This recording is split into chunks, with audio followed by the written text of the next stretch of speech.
ألا بذكر الله تطمئن القلوب. السلام عليكم ورحمة الله وبركاته. الحمد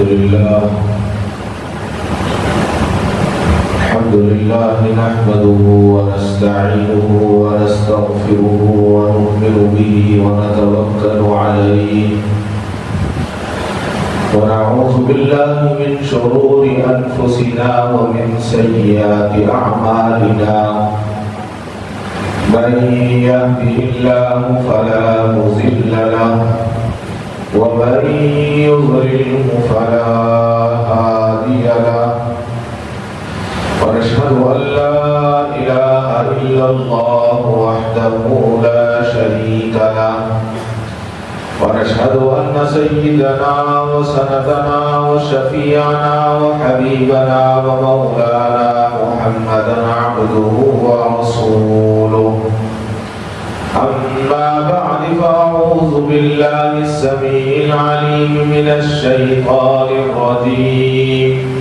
بسم الله الرحمن الرحيم. يا أيها الذين آمنوا اتقوا الله. وقال تعالى واتقوا يوما لا تجزي نفس عن نفس شيئا. صدق الله مولانا العظيم وصدق رسوله النبي الكريم وعلى آله وأصحابه وأزواجه وذرياته وأهل بيته أجمعين والحمد لله رب العالمين. محترم حضرات، ایک سورہ بقرہ کی آیت میں نے آپ کے سامنے تلاوت کی ہے. یا ایھا الذین آمنوا اتقوا اللہ. اے ایمان والو اللہ سے ڈرو. اور دوسری پارہ نمبر 1 سورہ بقرہ کی 40 پر 8ویں آیت آپ کے سامنے تلاوت کی. وَاتَّقُوا يَوْمًا لَا تَجْزِي نَفْسٌ عَن نَفْسٍ شَيْئًا. اور اس دن سے ڈرو جس دن کوئی نفس کسی نفس کی طرف سے نہ بدلہ دے گا. رمضان المبارک کا مبارک مہینہ اللہ تعالیٰ نے ہم تمام کو عطا کیا اور وہ مہینہ گزر گیا. ہم یہ سمجھتے ہیں کہ رمضان کا ایک مہینہ عبادت کر لیں اور ایک مہینہ اللہ کی بندگی کا گزار لیں اور 11 مہینے اپنی منمانی کریں. ایسا نہیں ہے. یہ ایک مہینہ اللہ تعالیٰ نے ہمیں اس لیے عطا کیا کہ اس ایک مہینے میں ہم سیکھ لیں اور اپنی عادت بنا لیں اور جو آئندہ آنے والے 11 مہینے ہیں ان 11 مہینوں میں اسی طرح عمل کریں جس طرح سے ہم نے رمضان میں عمل کیا تھا. اسی کو اللہ نے کہا ہے اے ایمان والو اللہ سے ڈرو. اور اس دن یعنی قیامت کے دن کوئی کسی کے کام نہیں آئے گا. باپ بیٹے کے، بیٹا ماں کے، ماں بیٹی کے، بھائی بھائی کے، کوئی کسی کے کام نہیں آئے گا. ہر آدمی کے اعمال اپنے خود کے کام آئیں گے. دنیا کے اندر سب سے زیادہ اللہ سے ڈرنے والا کون ہے یا کون تھا؟ اگر ہم حدیث میں دیکھیں یا پھر اللہ کے نبی صلی اللہ علیہ وسلم کے زمانے سے دیکھیں تو ہمیں پتہ چلتا ہے کہ اللہ کے سب سے زیادہ برگزیدہ، پسندیدہ، محبوب جو شخصیت تھی وہی شخصیت اللہ سے ڈرنے والی تھی. کون تھی وہ شخصیت؟ خود میرے اور آپ کے آقا احمد مصطفیٰ حضرت محمد مصطفیٰ صلی اللہ علیہ وسلم ارشاد فرماتے ہیں سب سے زیادہ متقی تو میں ہوں. یعنی اللہ کے نبی خود سب سے زیادہ متقی ہیں اور فرماتے ہیں کہ سب سے زیادہ اللہ سے ڈرنے والا بھی میں ہی ہوں. اس کے باوجود اللہ کے نبی صلی اللہ علیہ وسلم روزہ رکھتے تھے. رمضان کے روزے کی بات نہیں کر رہا ہوں میں، رمضان کے علاوہ بھی روزہ رکھتے تھے۔ فرماتے ہیں کہ میں سب سے زیادہ متقی ہوں، اللہ سے ڈرنے والا ہوں، لیکن اس کے باوجود میں روزہ بھی رکھتا ہوں، یعنی کچھ دنوں میں روزہ رکھتا ہوں اور باقی دنوں میں افطار کرتا ہوں، جیسا پیر کا روزہ، جمعرات کا روزہ، جمعہ کا روزہ۔ اس کے علاوہ عید کے فوراً بعد شکرانے کے طور پر جو ہمیں روزے دیے گئے ہیں، ایام 20 کے روزے۔ 20 کس کو کہتے ہیں؟ 13، 14، 15 چاند کی تاریخ کو 20 کے روزے کہا گیا ہے۔ تو جب انسان رمضان میں روزے رکھ لیتا ہے تو اس کے بعد یہ روزے رکھنا اس کے لیے اور آسان ہو جاتا ہے، اور جب انسان درمیان میں روزے رکھتا ہے تو روزے رکھنے سے دوسرے کی بھوک کا احساس ہوتا ہے، اس کے ساتھ ساتھ اللہ کی قربت حاصل ہوتی ہے، مزید نفس کمزور ہو جاتا ہے، گناہوں کی طرف مائل نہیں ہوتا۔ تو اللہ کے نبی صلی اللہ علیہ وسلم پاک تھے، گناہگار، کوئی گناہ آپ سے نہیں ہوتا تھا جی، جنت آپ کی تھی، جنت کی آپ کو دنیا ہی میں بشارت سنا دی گئی تھی، لیکن اس کے باوجود سب سے زیادہ ڈرنے والی شخصیت اور اس کے باوجود رمضان کے علاوہ روزے رکھنے والی شخصیت اللہ کے نبی تھی۔ یہ کیا تھا؟ اسی کا نام تقویٰ ہے، یعنی جو رمضان میں ہم نے عبادتیں کی ہیں، رمضان ختم ہوا پھر ہم چوری پر آ گئے، رمضان ختم ہوا پھر ہم جھوٹ پر آ گئے، رمضان ختم ہوا پھر ناپ اور تول میں کمی کرنے پر اپنے کام پر واپس لوٹ گئے، اور رمضان ختم ہوا جو کام ہم پہلے کر رہے تھے وہی کام اب اس سے زیادہ کرنے لگے، تو پھر رمضان کا کیا فائدہ ہے؟ کوئی فائدہ نہیں رہا۔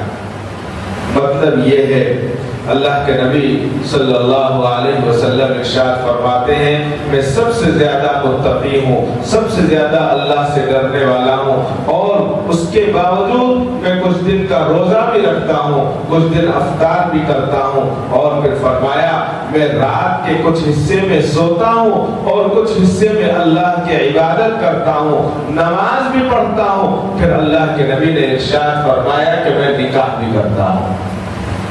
یعنی ایسا نہیں ہے کہ صرف ہم عبادت میں لگ جائیں، صرف اور صرف عبادت جو ہے یہ تو ملائکہ کی فطرت ہے، ان کو اللہ تعالیٰ نے عبادت میں لگا رکھا ہے، جس کام پہ جس فرشتے کو لگا دیا، انسان کی فطرت کے تقاضے کے مطابق اللہ کے نبی صلی اللہ علیہ وسلم سارے کام فرما رہے ہیں۔ مطلب یہ ہے کہ رات کو نہ سونا اگر خشیت اور تقوی کا تقاضا ہوتا تو میں اس کو کرتا، اللہ کے نبی فرما رہے ہیں، اور اگر زیادہ تقوی کرنا، زیادہ تقوی والا ہونے کی علامت یہ ہوتی کہ رات بھر نہ سوئے بس عبادت کرتا رہے، کبھی افطار نہ کرے صرف روزہ رکھتا رہے، تو میں یہ کرتا، لیکن کبھی روزہ رکھتا ہوں، کبھی افطار کرتا ہوں، رات کے کچھ حصے میں سوتا ہوں اور رات کے کچھ حصے میں عبادت کرتا ہوں، اور پھر میں نے نکاح بھی کر رکھے ہیں۔ اللہ کے نبی صلی اللہ علیہ وسلم نے اس طرح سے بتایا کہ عبادت بھی کرو، سو بھی، نماز بھی پڑھو، اس کے بعد گھروں کے حقوق بھی ادا کرو، اور اس کے ساتھ ساتھ تقوی پر قائم رہو۔ یہ اصل ہے۔ اس سے پہلے کئی مرتبہ یہ واقعہ غالباً سنایا ہے، حضرت مولانا قاسم نانوتوی رحمۃ اللہ علیہ کے پاس ایک شخص آیا اور حضرت سے آ کر اس نے معلوم کیا کہ حضرت ایک مسئلہ معلوم کرنا ہے، ایک بات معلوم کرتی ہے، بہت پریشان ہوں۔ حضرت نے پوچھا کہ بتاؤ کیا بات پوچھنی، کس بات پر پریشان ہو؟ کہا کہ حضرت جب میں ظہر کی نماز پڑھتا ہوں تو مجھے یہ معلوم کرنا ہے کہ ظہر کی نماز میری قبول ہوئی ہے یا نہیں ہوئی ہے، یہ مجھے کوئی بتائے، اور یہ کوئی بتا نہیں رہا ہے۔ حضرت نے کہا یہ تو عام سی بات تھی، کسی سے پوچھ لیتے۔ کہا بہت لوگوں سے پوچھا لیکن کسی نے نہیں بتایا، آپ بتا دیجیے۔ حضرت نے کہا بہت آسان ہے اس کو سمجھنا، اگر آپ نے فجر کی نماز پڑھی اور پھر ظہر کی نماز کی توفیق ہو گئی تو سمجھ لیجئے فجر کی نماز آپ کے قبول ہو گئی ہے، اور ظہر کے بعد عصر کی مل گئی تو عصر ظہر کی قبول، عصر کے بعد مغرب کی مل گئی تو مغرب کی قبول۔ اب سمجھ میں آ گئی بات۔ اب یہاں ہمارے سمجھانے کے لیے یہ کافی ہے کہ رمضان مبارک تو ہمارا بڑا اچھا گزرا، 5 نمازیں مسجدوں میں گزری اور سارے کے سارے تقوی ہوئے، لیکن جیسے ہی رمضان گزرا ہم کہاں چلے گئے؟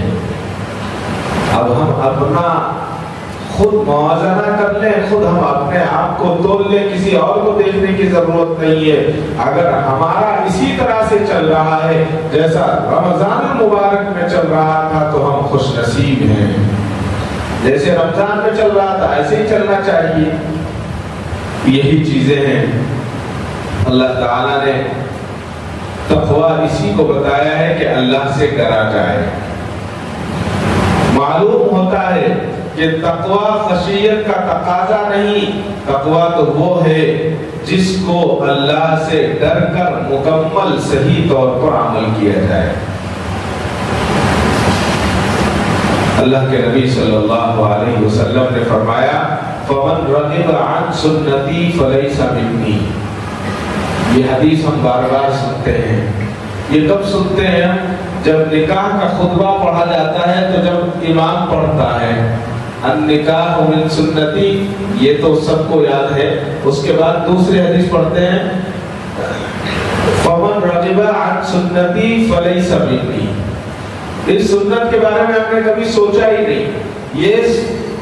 یہ حدیث جو ہے صرف نکاح کے متعلق نہیں ہے، بلکہ یہ حدیث جو ہے اللہ کے نبی صلی اللہ علیہ وسلم نے فرمایا یہ میرا طریقہ ہے، جو میرے طریقے سے ہٹے گا اس کا مجھ سے کوئی تعلق نہیں ہے۔ اب ہم نے صرف اس حدیث کو جو ہے نکاح تک کے لیے محدود رکھ لیا ہے، جبکہ ایسا نہیں ہے، بلکہ یہ تو سب سے زیادہ تقوی کے متعلق آتی ہے کہ اللہ کے نبی صلی اللہ علیہ وسلم سب سے بڑے متقی تھے۔ اللہ کے نبی صلی اللہ علیہ وسلم سب سے زیادہ اللہ سے ڈرنے والے تھے۔ اس سے معلوم ہوا گویا نبی اکرم صلی اللہ علیہ وسلم نے بتلا دیا ہے کہ اللہ کا قرب حاصل کرنا ہے تو میرے بتلائے ہوئے طریقے پر چلیے تو اللہ کا قرب حاصل ہوگا، اور اگر ہم اپنے ذہن سے بات بنا لیں گے، ہمارا دماغ جو کہتا ہے، ہمارا دل جو کہتا ہے، یا شیطان جو ہمیں وسوسے ڈالتا ہے ہم اس پر عمل کرتے ہیں، تو یاد رکھیے یہ کوئی خشیت نہیں ہے، یہ کوئی اللہ سے ڈرنا نہیں ہوا، بلکہ اپنے نفس کو ہم خوش کرنے کے لیے کرتے ہیں، تو لاکھ کرتے رہیں ایسی عبادت کی اللہ کو کوئی ضرورت نہیں ہے۔ اللہ کو ہماری عبادت کی ضرورت نہیں ہے، ہمیں اللہ کی ضرورت ہے۔ اس بات کو ہمیں خیال رکھنا چاہیے، اس بات کا ہمیں بالکل بار بار یہ ہونا چاہیے۔ حضرت ابی بن کعب رضی اللہ تعالیٰ مشہور صحابی رسول ہیں۔ ایک مرتبہ حضرت سیدنا عمر فاروق رضی اللہ تعالیٰ امیر المومنین نے حضرت ابی بن کعب رضی اللہ تعالیٰ سے معلوم کیا، فرمایا کہ ابی تقوی کی تعریف کیا ہے، اس کی تعریف بیان کرو۔ وہاں جو ہے چھوٹا اور بڑا نہیں ہوتا تھا صحابہ میں۔ صحابہ میں کیا تھا کہ بڑا بھی چھوٹے سے جو ہے جو ملتا وہ لے لیتا، دین کی بات سیکھنے میں معلوم کرنے میں کسی طرح کی کوئی شرم محسوس نہیں ہوتی تھی۔ امیر المومنین ہیں اور ایک صحابی سے پوچھ رہے ہیں کہ ابی بن کعب تم یہ بتاؤ کہ تقوی کی تعریف کیا ہے، تقوی کے مطلب کیا ہے؟ تو حضرت ابی بن کعب رضی اللہ تعالیٰ نے حضرت سیدنا عمر فاروق رضی اللہ تعالیٰ سے پوچھا کہ عمر یہ بتاؤ کیا کبھی آپ جنگل میں کانٹے کے راستوں سے گزرے جہاں کانٹے ہو؟ تو سیدنا حضرت عمر فاروق رضی اللہ تعالیٰ نے جواب دیا کیوں نہیں، بالکل گزرا ہوں۔ تو حضرت ابی بن کعب رضی اللہ تعالیٰ نے معلوم کیا کہ اس وقت تمہارا کیا عمل تھا، دیکھیے سمجھانے کا کتنا اچھا انداز ہے. پوچھا کہ اس وقت کون سا عمل آپ نے کیا؟ تو حضرت سیدنا عمر فاروق رضی اللہ تعالیٰ نے کہا کہ میں نے اپنے کپڑوں کو سمیٹ لیا، اس طرح سے اکٹھا کر لیا. اس زمانے میں جو کپڑے پہنے جاتے تھے لمبے لمبے جھبے ہوتے تھے، کپڑے ڈھیلے ڈھالے ہوا کرتے تھے. کہا کہ میں نے جب کانٹوں کے قریب سے گزرا تو اپنے کپڑوں کو سمیٹ لیا اور میں نے یہ کوشش کی کہ کوئی کانٹا میرے کپڑوں کو نہ لگے، میرے دامن پر نہ لگے. تو حضرت ابی بن کعب نے کہا بس یہی تقویٰ ہے، یہی تقویٰ ہے. جس طرح سے کانٹوں سے اپنے کپڑوں کو اور اپنے جسم کو آپ نے بچایا، اپنے ہاتھ اور پیر کو بچایا. پیر کو اس لیے بچایا کہ کہیں پیر میں کانٹا نہ چبھ جائے، ہاتھوں کو اس لیے بچایا کہیں ہاتھوں کو کانٹا نہ چبھ جائے، اور کپڑوں کو اس لیے بچایا کہ کہیں آپ کے دامن میں کانٹا نہ لگ جائے. بالکل یہی تقویٰ ہے.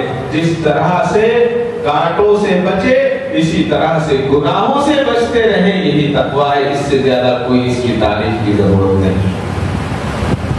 اب چاروں طرف ہمارے کس قدر کانٹے ہوتے ہیں ہم جانتے ہیں اس چیز کو. ہر طرف کانٹے ہوتے ہیں، ہر طرف گناہوں کے کانٹے ہیں. کہیں نظر سے گناہ ہے، کہیں کان سے گناہ ہے، کہیں زبان سے گناہ ہے. یہ ساری چیزیں ہیں.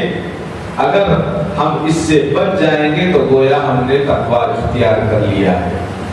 حقیقت یہ ہے کہ عبادت اسی وقت عبادت بنتی ہے جب حکم پر عمل کیا جائے. اب آپ کہیں گے کہ عبادت تو کسی بھی وقت کی جا سکتی ہے، اللہ کا نام تو کسی بھی وقت لیا جا سکتا ہے.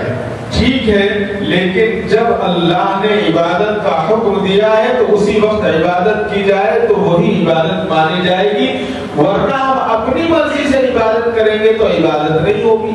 اس کی مثال بتاؤں. عید کے دن اگر کوئی شخص یہ کہے کہ نہیں مجھے تو اللہ کے روزے بہت پسند ہیں، میں روزہ رکھوں گا، تو بتائیے کیا اس کا روزہ ہوگا؟ روزہ عید کے دن روزہ رکھنا حرام ہے، اس لیے کہ اللہ نے عید خوشی کے لیے دی ہے، روزہ رکھنے کے لیے نہیں دی ہے. ایام تشریق کے دن، بقرہ عید کے 3 دن جو گزرتے ہیں اس دن آپ روزہ نہیں رکھ سکتے، روزہ رکھنا حرام ہے.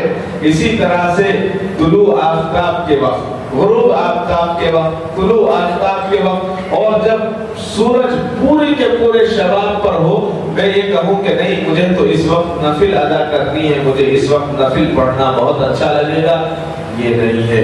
اس لیے کہ میں عبادت تو کر رہا ہوں لیکن اللہ کے حکم کے خلاف کر رہا ہوں.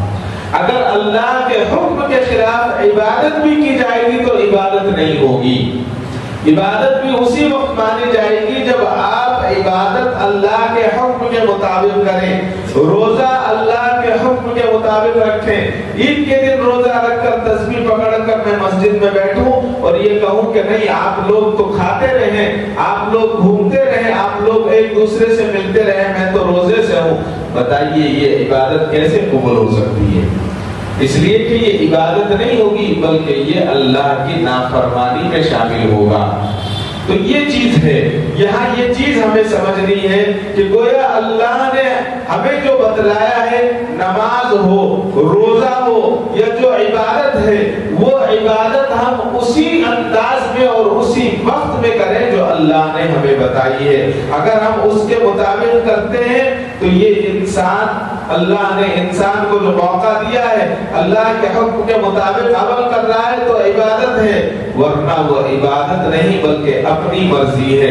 اسی لیے یاد رکھیے، آج ہم ایک جملہ کہتے ہیں اور بار بار ہم سنتے ہیں ایک دوسرے سے کہ یہ بدعت کرتا ہے، یہ غلط کام کرتا ہے، یہ اپنی طرف سے کرتا ہے. بدعتی کے اخلاص میں کوئی کمی نہیں ہوتی.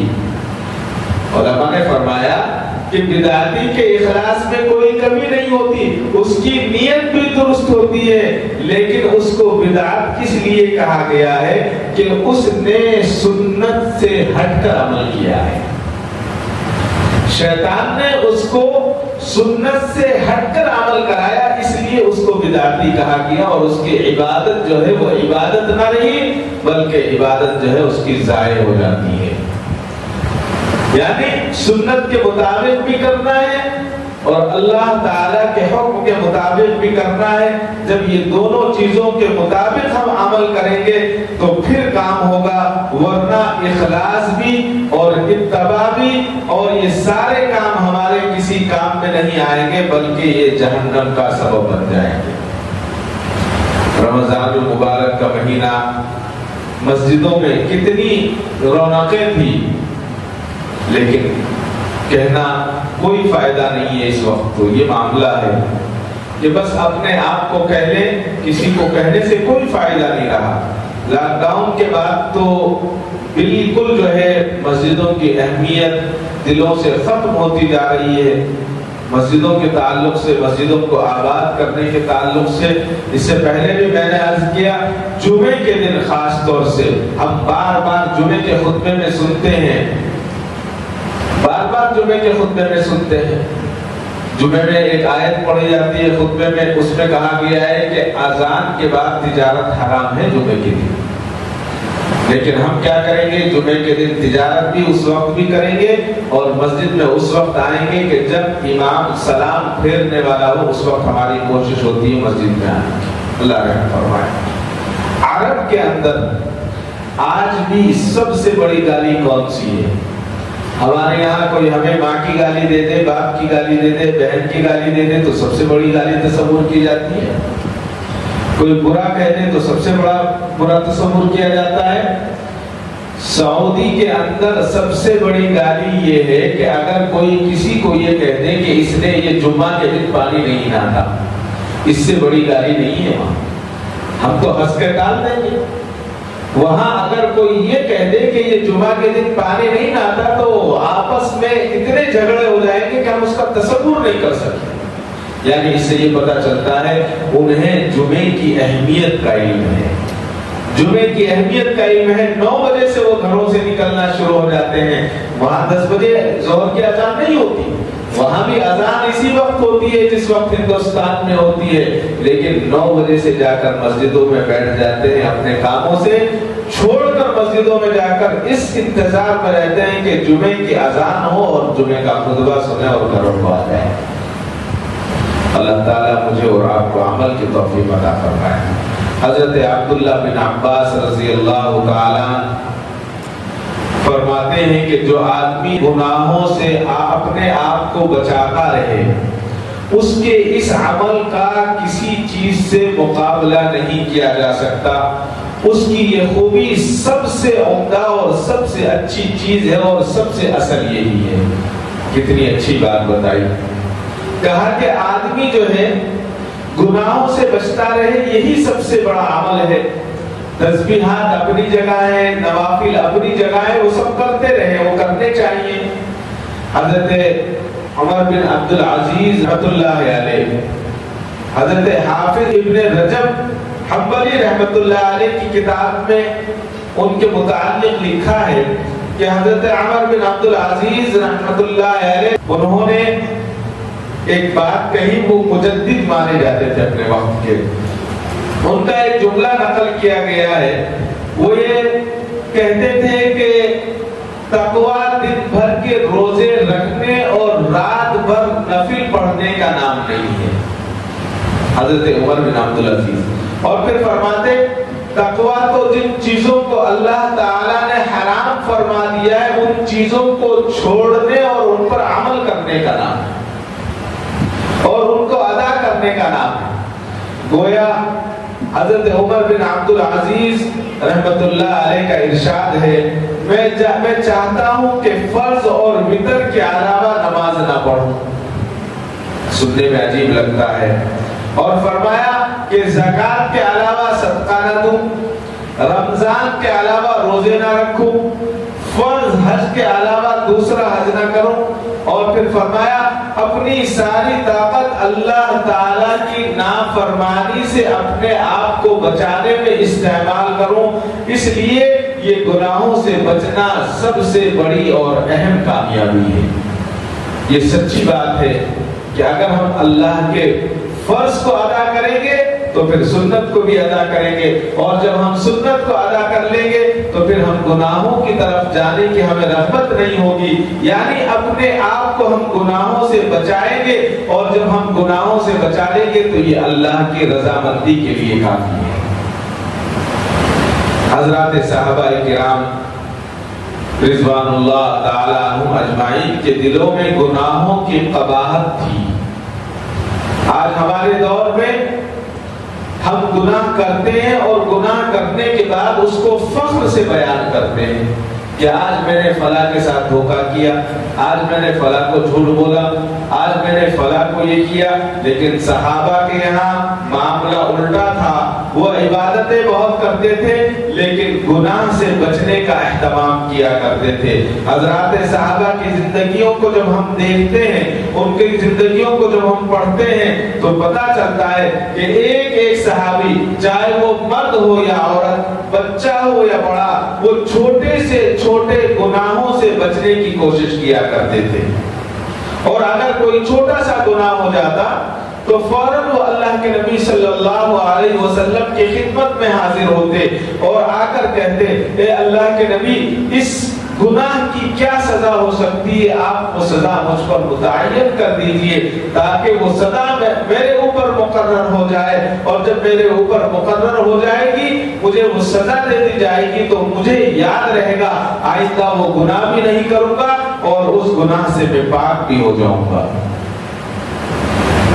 پہلے جو ہے لوگ خانقاہوں میں جایا کرتے تھے، مدرسے میں پڑھے۔ آج کیا ہوتا ہے، مدرسے میں بڑے سے بڑے مدرسے میں پڑھے، سیدھے جا کر امام بن گئے، مدرسے میں پڑھے تجارت میں لگ گئے۔ پہلے ایسے نہیں تھا، جب پڑھتے تو کہا جاتا کہ جاؤ فلاں بزرگ کی خانقاہ میں فلاں اتنے دن رہ کر آؤ۔ 1 سال 2 سال تو کم سے کم تھا، چھوٹے سے چھوٹا تھا۔ ایسے ہی عام لوگوں کا معمول تھا کہ اپنے آپ کو سدھارنے کے لیے وہ ایسی جگہ پر جایا کرتے تھے جہاں پر عملی مشق ہوا کرتی تھی۔ لیکن آج الٹا ہو گیا ہے۔ آج تو معاملہ یہ ہے کہ آج اگر کسی کو یہ پتا لگ جائے کہ فلاں شخص سے میں بیعت کر لوں گا تو نماز پڑھنے کی بھی ضرورت نہیں ہوگی، تو وہاں جا کر بیعت کرے گا۔ یہ حالات ہیں، سچائی یہی ہے۔ اگر یہ پتا لگ جائے کہ فلاں مدرسے میں داخلہ لے لوں، وہاں پر 6 مہینے کا 3 مہینے میں کورس ہوتا ہے، تو وہاں جانے کی کوشش کرے گا۔ یعنی یہ کوشش یہ ہوتی کہ کسی طرح سے اپنے آپ کو بچاؤں اور اپنے آپ کو مکمل ثابت کروں۔ یہ اللہ کے نبی کے دور میں نہیں تھا۔ اللہ کے نبی کے دور میں کیا تھا؟ ایک صحابی رسول صلی اللہ علیہ وسلم کھجور کے تاجر تھے۔ یہ واقعات سننے کو بڑے عجیب سے لگتے ہیں لیکن عمل بڑا مشکل ہے۔ کھجور کے تاجر تھے، بازار میں دکان لگاتے اور کھجور تک سے بیچا کرتے تھے۔ ایک دن ایک نہایت حسین و جمیل خوبصورت ایک عورت کھجور خریدنے کے لیے آئی۔ صحابی آدمی تو تھے، انسانی تو تھے، اس پر دل آ گیا اور نفس بے قابو ہو گیا۔ اتنے وہ اپنا کھجور تلاش کر رہی تھی، کھجور چن رہی تھی، ان سے رہا نہیں گیا، یہ کھڑے ہوئے اور کھڑے ہو کر اس کا ایک بوسہ لے لیا۔ غلطی ہو گئی، گناہ ہو گیا، لیکن دوسرے لمحے سنبھل گئے اور سنبھلنے کے بعد دکان چھوڑ دی، سیدھا آقا نامدار احمد مصطفیٰ حضرت محمد مصطفیٰ صلی اللہ علیہ وسلم کی خدمت میں حاضر ہو گئے۔ رونے لگے، کہا کہ رسول اللہ صلی اللہ علیہ وسلم مجھ سے بہت بڑا گناہ ہو گیا ہے، بہت بڑا گناہ ہو گیا ہے۔ اللہ کے نبی نے فرمایا کہ کیا گناہ ہوا ہے بتاؤ؟ تو انہوں نے کہا کہ اس طرح سے ایک عورت کھجور خریدنے کے لیے آئی، اس کی خوبصورتی کو دیکھ کر میں رہ نہیں سکا، میں کھڑا ہوا اور میں نے اس کا ایک بوسہ لے لیا۔ تو حضور اکرم صلی اللہ علیہ وسلم خاموش رہے۔ پھر وہ صحابی کہنے لگے کہ اے اللہ کے نبی، آپ میری سزا کو متعین کیجیے، آپ مجھ پر حد کو جاری کیجیے تاکہ کل قیامت کے دن یہ گناہ مجھے پریشان نہ کرے اور میرا گناہ معاف ہو جائے اور آئندہ مجھ سے غلطی نہ ہو۔ آج کیا ہوتا؟ آج تو فخر سے ایک دوسرے کو بتاتے اور ایک دوسرے کے یہ کرتے کہ میں نے فلاں کے ساتھ یہ غلطی کی۔ غلطی نہیں ہو تو اپنی شان بتاتے ہیں لوگ۔ اللہ کے نبی صلی اللہ علیہ وسلم پھر خاموش رہے. اذان ہو گئی، نماز کا وقت ہوا، نماز پڑھی. نماز کے بعد پھر وہ صحابی اللہ کے رسول کے قریب آئے اور کہا کہ اللہ کے نبی، میں نے آپ سے درخواست کی ہے اس گناہ کی جو سزا ہوتی ہے وہ سزا مجھ پر مقرر کر دیجیے تاکہ میں گناہ سے پاک ہو جاؤں. اللہ کے نبی صلی اللہ علیہ وسلم یہ معلوم کیا اس سے، کیا تم نے میرے ساتھ نماز نہیں پڑھی؟ تو صحابی نے کہا کہ ہاں بالکل میں نے آپ کے ساتھ نماز پڑھی ہے. تو اللہ کے نبی صلی اللہ علیہ وسلم نے سورہ ہود کی آیت پڑھی اور فرمایا چونکہ تم نے ہمارے ساتھ یہ نماز پڑھی ہے اس کی وجہ سے تمہارا یہ گناہ معاف ہو گیا ہے. اللہ اکبر. اور اس کے بعد اس شخص نے پوچھا کیا یہ میرے لیے خاص ہے یا کسی اور کے لیے بھی خاص ہے؟ یہ تمام لوگوں کے لیے ہے. حضرت ابن مسعود رضی اللہ تعالیٰ کی روایت ہے جو بخاری شریف میں ہے، موجود ہے. حضور اکرم صلی اللہ علیہ وسلم نے ارشاد فرمایا کہ یہ ان تمام لوگوں کے لیے ہے جو اس پر عمل کرے. معلوم کیا ہوا؟ اس سے معلوم یہ ہوتا ہے کہ چلتے پھرتے اچانک غلطی سے، انجانے سے، بھولے سے جو ہم سے گناہ ہو جاتے ہیں، اللہ تبارک و تعالی نماز قائم کرنے پر ان گناہوں کو معاف فرما دیتے ہیں. اللہ اکبر. لیکن ہماری نماز تو صرف رمضان کی نماز رہ گئی ہے. ہماری نماز تو صرف ہمارے گھر میں کوئی مر جائے تو اس وقت ہماری نماز رہتی ہے، اس کے بعد ہم نماز بھول جاتے ہیں، اس کے بعد ہم تلاوت بھول جاتے ہیں. افسوس کے ساتھ بتانا پڑ رہا ہے کہ رمضان سے 4 یا 5 دن پہلے ہمارے محلے کے اندر عیدگاہ میں ایک گڑھا کھودا گیا، بہت بڑا. شاید کچھ لوگوں کو پتا ہو، کچھ کو نہیں پتا ہوگا، ذمہ داروں کو پتا ہے کہ قرآن کریم کے جو نسخے کاغذ وغیرہ پھٹ جاتے ہیں ان کو تاکہ ادب کے ساتھ دفن کیا جائے. تو ہماری مسجد سے کتنے قرآن ملنے چاہیے؟ یہاں کتنے پڑھنے والے بیٹھتے ہیں؟ 5 یا 6 ہوں گے، میں زیادہ بتا رہا ہوں. 2-4 لوگ ایسے ہوں گے محلے کے جو تلاوت کرتے ہیں. 11 موٹے قرآن کریم نکلے. 11 موٹے کہاں سے آئے؟ وہ گھر میں جو قرآن کریم رکھا بوسیدہ ہوتا ہے لاتے ہیں مسجد میں رکھ دیتے ہیں. گھر میں قرآن کریم خراب ہوا لائے مسجد میں رکھ دیے، اس لیے کہ قرآن کی اہمیت نہیں رہی، نماز کی اہمیت نہیں رہی. 11 موٹے قرآن کریم 2 مرتبہ، اس لیے کہ اس کو بے ادبی کے ساتھ نہیں لے جا سکتے، 2 مرتبہ لگے جاٹوں میں لے کر گئے ہم لوگ. یہ اس لیے نہیں بتا رہا ہوں کہ ہم نے کیا کام کیا، یہ بتا رہے ہیں. بتانے کا مقصد یہ ہے کہ اہمیت ہمارے دلوں سے نکلی تو ہم نے قرآن کو صرف ردی بنا دیا اور گھر سے اٹھائے، گھر سے اپنا گھر صاف کیا اور مسجد کو لا کر گندا کر دیا اور مسجد میں رکھ کر چلے. اللہ حفاظت فرمائے. یہ رمضان المبارک کا مہینہ جو گزرا ہے یہ اس لیے نہیں گزرا کہ 1 مہینہ عبادت کرو اور 11 مہینے تفریح کرو، بلکہ اس لیے گزرا ہے کہ جس طرح سے رمضان کو ہم نے گزارا ہے اسی طرح سے باقی زندگی کو گزارنا ہے. آج ہم تجارت کرتے ہیں، اپنے سے بڑے تاجر کو دیکھتے ہیں تو دل میں تمنا ہوتی ہے کہ اس سے بڑی تجارت کرنی ہے، اس سے بڑا مجھے مالدار بننا ہے، اس سے اچھی مجھے گاڑی لینی ہے.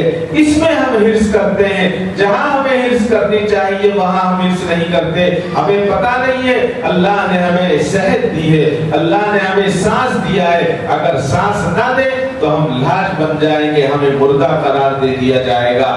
اس کی ہمیں قدر نہیں ہے. ہم بس اس چکر میں رہتے ہیں کہ ایک کے ہم 4 کس طرح سے کر لیں. حضرت شیخ سعدی رحمت اللہ علیہ فرماتے ہیں کہ ایک مرتبہ میرے پاؤں میں جوتے نہیں تھے، دل میں بڑی حسرت ہوئی کہ میرے پیر میں جوتے نہیں ہیں. آدمی کو اس طرح سے فطری طور پر تکلیف ہوتی ہے. فرماتے ہیں کہ پھر میں نے ایک آدمی کو دیکھا، اس کے پاؤں ہی نہیں تھے. ایک شخص کو دیکھا تو اس کے پاؤں نہیں تھے، اس پر اللہ کا میں نے شکر ادا کیا اور کہا اے اللہ تیرا شکر ہے، میرے تو چپل نہیں ہے لیکن اس کے تو پیر ہی نہیں ہے، یہ چل نہیں سکتا ہے، یہ کھڑا نہیں ہو سکتا ہے، یہ اپنے قدموں سے آگے نہیں بڑھ سکتا ہے، میں آپ سے توبہ کرتا ہوں، میرے دل میں یہ تمنا تھی کہ میرے پاس بھی اچھے جوتے ہوتے، میرے پاس بھی اچھے چپل ہوتے، اللہ تعالیٰ میں آپ کی نعمتوں کا کیسے شکر ادا کر سکتا ہوں، آپ نے مجھے بہترین پیر عطا فرمائے ہیں۔ آج ہم اس بات کا شکر ادا کریں کہ اللہ نے ہمیں بہترین صحت عطا فرمائی، اللہ نے ہمیں کروڑ لوگوں سے بہتر رکھا اور دنیاوی نعمتوں میں اپنی ساری نعمتیں ہمیں عطا فرمائی، اور سب سے بڑی نعمت اللہ نے ہمیں ایمان کی دولت سے نوازا۔ اس سے بڑی نعمت کیا ہو سکتی ہے؟